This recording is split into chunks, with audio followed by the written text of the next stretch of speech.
ሊጠናቀቅ አንድ ወር በቀረው ጊዜ ገደብ ከደቡብ አፍሪካ ለመመለስ ከተመዘገቡ 800 ዜጎች ውስጥ የመጀመሪያው ቡድን ወደ 300 የሚጠጉት ወደ ሀገር መግባታቸው ስለመገለጹ፣ አሜሪካ የፈጸመችውን ጥቃት ተከትሎ የኢራን እስላማዊ አብዮታዊ ዘብ ወሰድኩት ባለው ያጸፋ እርምጃ የአሜሪካ አየር ኃይል ሰፈርን ስለመምታቱ፣ የአሜሪካ ጦር በኢራን ስትራቴጂካዊ ወደብ ከተማ ባንድራስ አባስ የሚገኝ ወታደራዊ ስፍራን ኢላማ ያደረገ የአየር ጥቃት ስለመፈጸሙ፣ በአሜሪካና ኢራን አንዳቸው በሌላኛቸው ላይ ጥቃት መፈጸማቸውን ተከትሎ ተኩስ አቁሙ ሊቋረጥ ይችላል በሚል ስጋት የዓለም ነዳጅ ዋጋ ስለመጨመሩ፣ ክቡራትና ክቡራን የጋፋት ኒውስ ቤተሰቦቻችን ከኛ ጋር ስትቆዩ እነዚህንና የተለያዩ ዓለም አቀፍ መገናኛ ብዙሃን በፊት ለፊት ገጾቻቸው የያዟቸውን አንኳር ጉዳዮች ወደ እናንተ የምናደርስ ይሆናል።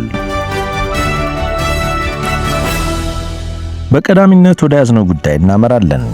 አሜሪካ የፈጸመችውን ጥቃት ተከትሎ የኢራን እስላማዊ አብዮታዊ ዘብ ወሰድኩት ባለው ያጸፋ እርምጃ የአሜሪካ አየር ኃይል ስፍራን መምታቱ አስታወቀም።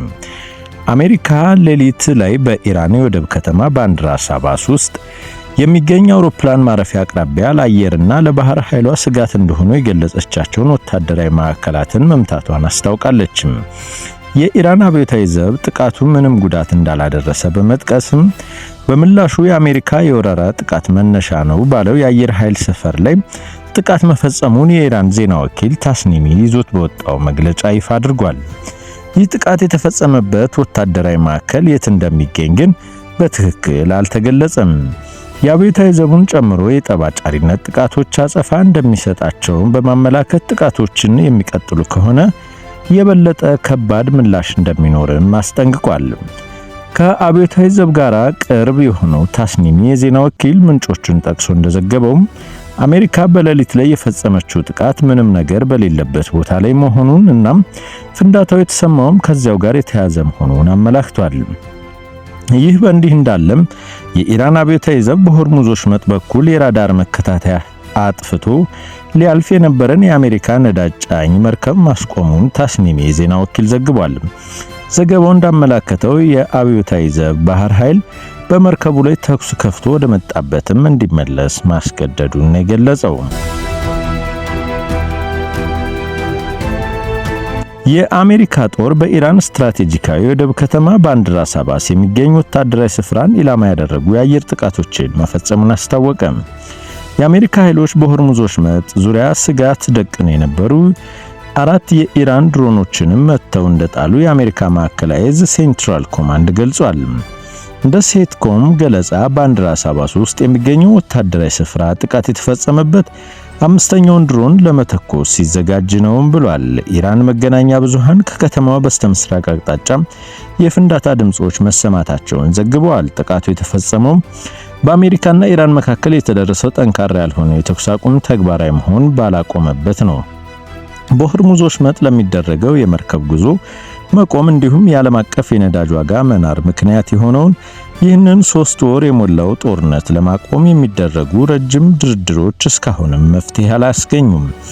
አሜሪካ ራሷን ለመከላከል እንደሆነ በመግለጽ ኢራን ውስጥ ባሉ ኢላማዎች ላይ ጥቃት ስትፈጽም ይህ በ3 ቀናት ውስጥ ለሁለተኛ ጊዜ መሆኑም ምናልባትም በሁለቱ ሀገራት መካከል ይደረሳል የተባለውን ድርድር ላይ ጥላ አጥልቶበታል።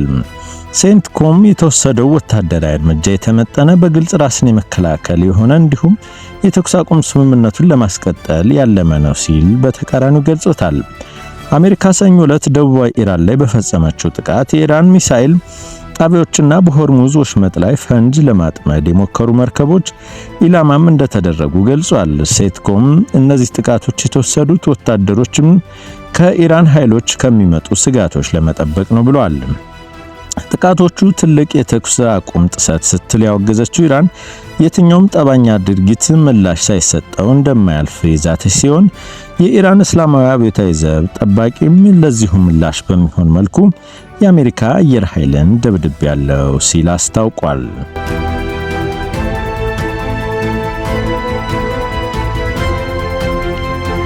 አሜሪካና ኢራን አንዳቸው በሌላኛቸው ላይ ጥቃት መፈጸማቸው ተኩስ አቁሙን ሊቋረጥ ይችላል የሚል ስጋት በመጨመሩ ምክንያት የነዳጅ ዋጋ በከፍተኛ ሁኔታ አሻቀበም። በዛሬው ዕለት 3 ወር የሞላውን ጦርነት ሙሉ ለሙሉ ለመቋጨት የሚያስችል ስምምነት ላይ በአጭር ጊዜ ውስጥ ይደረሳል የሚል ተስፋ መፈጠሩን ተከትሎ ረቡዕ ዕለት የነዳጅ ቅናሽ አሳይቶ የነበረ ሲሆን የዛሬው ጭማሪ ትናንት የታየው ቅናሽ ወደ ቦታው የመለሰም ሆኗል። የዓለም ነዳጅ ዋጋም በተጠቃሚነት የሚወሰደው የብሬንት ድፍድፍ ነዳጅ አንድ የበርሜል ዋጋም ሐሙስ ንጋት ላይ ከነበረው 3.75 በመቶ ጨምሮ $97.83 ገብቷል። የአሜሪካ ዌስት ቴክሳስ ኢንተርሚዲየት WTI ድፍድፍ የነዳጅ ዋጋም 4 በመቶ እድገት ማሳየቱን በበርሜልም ወደ $92.22 አሻቅቧል። የነዳጅ ዋጋ እንዲጨምር ምክንያት የሆነው ጥቃት የተፈጸመው ቴህራንና ዋሽንግተን ጦርነቱን ለመቋጨት ንግግራቸውን በቀጠሉበት ወቅት ነው። የካቲት ላይ በአሜሪካና በእስራኤል ጥቃት የተከፈተባት ኢራን በምላሹ ሆርሙዞች መጠን መዝጋቷ የዓለም ኢነርጂ ገበያውን እንዲቃወስ አድርጎታል። ከዓለም ነዳጅ ወይም ፈሳሽ የተቀየሩ የተፈጥሮ ጋዝ ውስጥ 20 በመቶ ገደማ የሚተላለፈው በዚሁ ወሽመጥ ነው።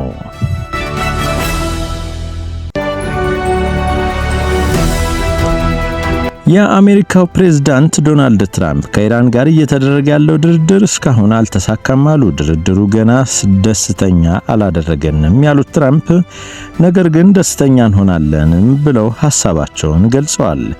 ነገር ግን አሁን ላይ የተሰሙት ይህንን በኢራንና በአሜሪካ እስራኤል መካከል የተደረሰው የተኩስ አቁም ስምምነትን ለ3 ወራት ለማራዘም ስምምነት ላይ መደረሱን የተገለጸ ቢሆንም ከአሜሪካ በኩል ይህንን ሐሳብ የሚደግፉ የተለያዩ አስተያየቶችን ማግኘት አለመቻሉን ሮይተርስ ዘግቧል። ሮይተርስ በዘገባው እንዳስታወቀው በተለይም ደግሞ የአሜሪካው ፕሬዝዳንት ዶናልድ ትራምፕ ደስ የሚል ስምምነት ላይ አልደረስንም ቢሉም በኒውክሌር ጉዳይ ላይ መስማማት ያቃታቸው ሁለቱ ሀገራት በተኩስ አቁሙ ግን ለ3 ወራት ለመቆየት መስማማታቸውን ተዘግቧል። የአሜሪካ ውጭ ጉዳይ ሚኒስትር ማርኮ ሩቢዮ በበኩላቸው ስምምነት ላይ መደረስ እንደሚፈልጉ ገልጸው ካልተሳካ ግን ፕሬዝዳንቱ አማራጭ አላቸውም ብለዋል። ይህ አማራጭ ምናልባት የጦርነት ወይስ የሰላም የሚለው ግን በግልጽ አልተቀመጠም። በሌላ በኩል ኢራን ከአሜሪካ ጋር በምታደርገው ድርድር የመጀመሪያ ደረጃ ላይ የሚገኘው ይፋዊ ያልሆነ የመግባቢያ ሰነድ ማዕቀፍ ረቂቅ እንደደረሳት የአገሪቱ መገናኛ ብዙሃን ቢዘግቡም ዋይት ሃውስ ግን ይህንን ፍጹም ፈጠራ ሲል አስተባብሎታል። የጋና ባለስልጣናት ረቡዕ ጠዋት ከደቡብ አፍሪካ ለመመለስ ከተመዘገቡ 800 ዜጎች ውስጥ የመጀመሪያው ቡድን እየተመለሰ መሆኑን አስታውቋል። ቢቢሲ በደቡብ አፍሪካ ሰዓት አቆጣጠር ከማለዳው 3 ሰዓት አካባቢ በጆበርግ አየር ማረፊያ በጋና ኤምባሲ የተከራያቸውን በርካታ አውቶቡሶችን ተጓዦችን እያደረሱ እንደነበር ተመለክቷል። ተመላሾቹ ወንዶች፣ ሴቶችና በሁሉም የዕድሜ ክልል ላይ የሚገኙ ሕፃናት ናቸው። በአነስተኛ ቡድን ደግሞ በፖሊስ መኪና የመጡ ተጓዦችም እንደነበሩ ቢቢሲ ተመላክቷል። ጋና ዜጎቿን እያስወጣች ያለችው ከቅርብ ሳምንታት ወዲህ በደቡብ አፍሪካ ከተሞች የጸረ ስደተኞች ተቃውሞ ማዕበል መነሳቱን ተከትሎ ሲሆን በአገሪቱ ውስጥ ዳግም የመጤ ጥላቻ ጥቃቶች ሊቀሰቀስ ይችላል የሚል ፍርሃት አለ። የጋና መንግስት ለቢቢሲ እንደተናገረ የመጀመሪያዎቹ 300 ሰዎች ረቡዕ ጠዋትን በዚሁ ጋና አክራ መድረሳቸውን፣ ቀሪዎች የተመዘገቡት ዜጎችም እየተለዩ እንደሚጓዙም ገልጿል። ለ10 ዓመታት በደቡብ አፍሪካ እንደኖሩና የውበት ሳሎን ያስተዳድር እንደነበር የተናገረው ሩዶልፍ ከተመላሾች ውስጥ ሲሆን በቅርብ ጊዜ በተነሳው ተቃውሞ ምክንያት ወደ አገሩ እየተመለሰም እንደሆነ ተናግሯል። ከዚህ በኋላ እዚህ መኖር የሚመች አይደለም፣ ስለዚህ መመለስ አለብን፣ በሀገራችን ሰላም እንድናገኝ እመኛለሁም ብሏል።